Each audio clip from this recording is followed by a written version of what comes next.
The Admission of Albania in the League of Nations, by Kalaja Diana Kali, published in Journal of Liberty and International Affairs. Introduction. The First World War, conflicts among the great powers, and neighboring countries' claims disrupted all of Albania's achievements from 1913. By 1919, Albania's situation deteriorated as the Paris Peace Conference failed to address its issues. The British government, through its agents, encouraged Albanians to form a national government to replace the Italy-influenced Dores government. Meanwhile, on January 14, 1920, Lloyd George and Nitti agreed in Paris to dismember Albania. Italy was determined to keep Vlora and a mandate over Albania, encouraging Greek and Yugoslav claims. Italy's willingness to accommodate these claims, combined with the Albanian delegation's failure at the peace conference, intensified domestic anger. Unrest grew in northern Albania against the Italians, and the Dores government, initially cooperative with Italy, lost public trust. During Albania's Independence Day celebration in Vlora on November 28, 1919, incidents occurred that increased popular anger. At this time, the Greek press reported the Venizelos-Titoni Agreement, promising mutual support for Greek and Italian claims at the peace conference,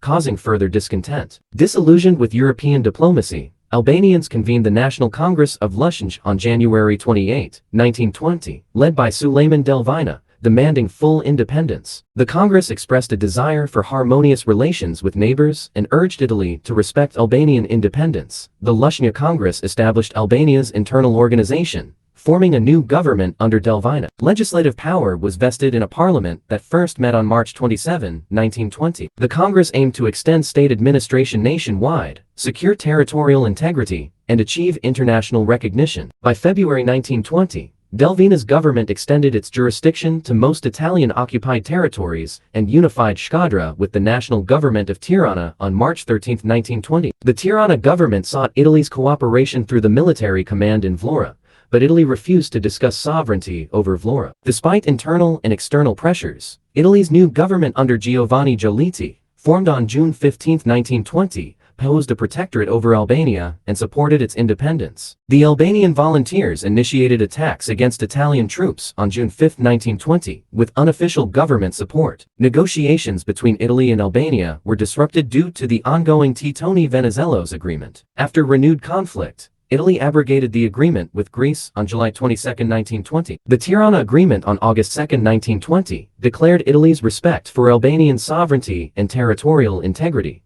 leading to the withdrawal of Italian troops. Italy's withdrawal diminished the prospects of Greek and Yugoslav territorial claims. Following the victory, Albania focused on expelling Yugoslav occupiers and securing international recognition of its independence. Greece's policies in the south posed additional challenges. Delvina's government shifted its diplomatic efforts from the Paris Peace Conference to the newly formed League of Nations in Geneva in autumn 1920. The League offered a more transparent and inclusive platform for addressing Albania's issues compared to the Paris Peace Conference. Albania's request of admission to the League of Nations. On November 15, 1920, the first assembly of the League of Nations opened in Geneva. A month earlier, on October 12, 1920, Pandeli Evangeli, representing the Albanian delegation from the Lushnjë Congress, presented a petition to Secretary-General Drummond requesting Albania's admission to the League. In his letter, Evangeli expressed Albania's desire to contribute to Balkan peace and participate in the assembly. Albania's candidacy raised questions about its international status, as the League's first article required member states to be freely governed. On October 20, 1920, Drummond requested documents proving Albania's independence and recognition by other states. In response, Albania sent a special delegation to Geneva, arriving on November 12, just before the assembly's opening. The delegation, led by Fenoli, included Pandeli Kali, Dr. Ed Hamidi, and Hil Mosi, and brought documents from various conferences and agreements confirming Albania's status since 1913. On November 22, 1920, the Albanian delegation presented a detailed memorandum supporting their request for League membership. The memorandum highlighted Albania's recognition as an independent state since 1913, its neutrality during the war, and its reorganization post-war. It emphasized that Albania was not a new state, but had a long-standing independent status. The memorandum detailed Albania's legal and political history, including support from various international agreements and recognition by major powers and neighboring states. It argued that Albania's membership was essential for Balkan peace, given the country's resilience and desire for independence. Noli's letter to Drummond also addressed the secret Treaty of London, explaining how public protests and President Wilson's intervention halted its execution. The letter referenced Yugoslavia's support for Albania's local autonomous government as decided in the 1913 Conference of Ambassadors. Following Albania's membership request, the League's Consultative Commission reviewed military, marine, and air regulations for prospective member states. On October 20, 1920, Drummond requested information about Albania's military and territorial status. Mehmed Konica, Albania's Foreign Affairs Secretary, provided details on Albania's ground troops, noting the lack of air and naval forces. While Albania controlled most of its territory as defined by the London and Florence conferences, parts of the north and southeast were occupied by Yugoslavia and Greece. Konica appealed to Drummond for support, emphasizing Albania's rightful place among the civilized nations. The hearing of Albanian case. On November 15, 1920, the League of Nations Assembly established a special commission to review requests for admission from non-member states. Commission V, responsible for this task, formed a subcommission to evaluate Albania's candidacy. This subcommission included 1. Chairman Lord Robert Cecil, 2. M. Branting, Sweden, 3. Sir George Foster, Canada, 4. Osuski, Czechoslovakia, 5. Mr. Titoni substituting for Mr. Pagliani, Italy, 6. Mr. Viviani, France, 7. Win Yorksey, Poland. On November 22, 1920, the subcommission requested written responses from the Albanian government concerning its recognition, status, and other pertinent details. The 5 key questions aimed to determine if Albania's request for League admission was legitimate, including whether the Albanian government was recognized de jure or de facto, and by which states. They also inquired about Albania's governance stability, defined borders, territory, and population, and adherence to international commitments regarding armaments. Fan Noli responded comprehensively, asserting that Albania had been recognized de jure and de facto since 1914 by the 6 great powers of Europe and by Romania,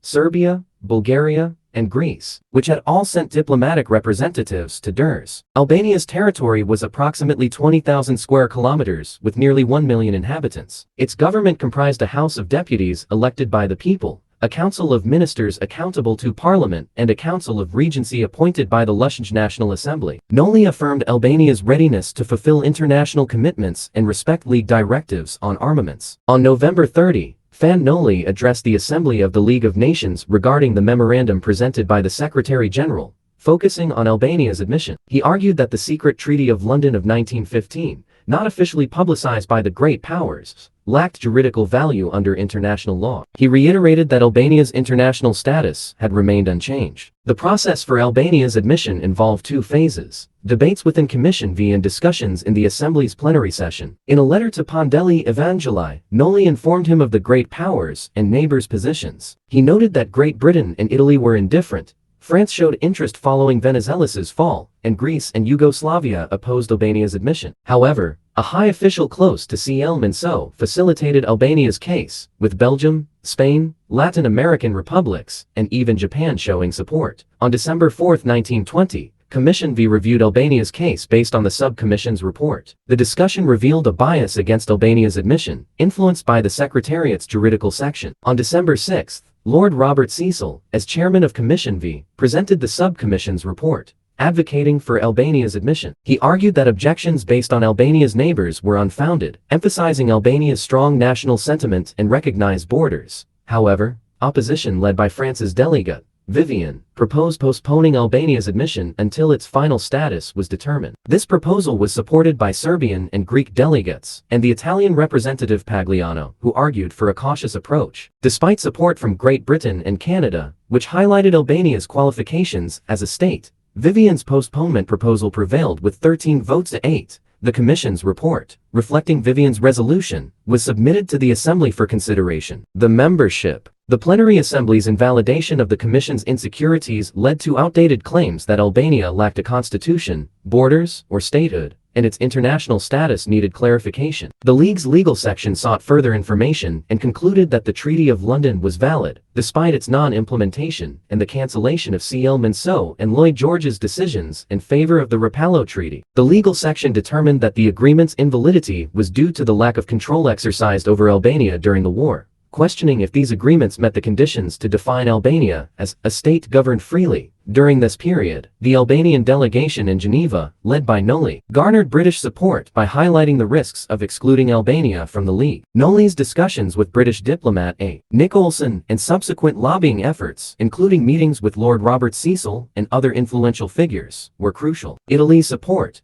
given its preference for an independent Albania over a divided one, also played a significant role. Advocacy for Albania included lobbying by European officials like Justin Goddard and Esternals D. Constant, who emphasized Albania's right to exist as an autonomous government with preserved customs, language, and independence. Albanian parliament member Mr. Kalechi appealed to Catholic delegates, underscoring the injustice of excluding Albania, which had been independent before the war. On December 14, 1920, Noli protested the French representative Vivian's motion to postpone Albania's League admission, arguing that Albania's international status was established by treaties in 1913 to 1914 and should not be altered arbitrarily by the High Council of Allies. Efforts by Aubrey Herbert, who lobbied British officials, and the diplomatic maneuvering to secure support for Albania's admission were pivotal. The Assembly reviewed Albania's petition on December 17, 1920, with interventions by key figures like Lord Robert Cecil, who emphasized Albania's statehood and the need to extend justice to Muslim countries. The Assembly's positive vote, with 35 in favor and 7 abstentions,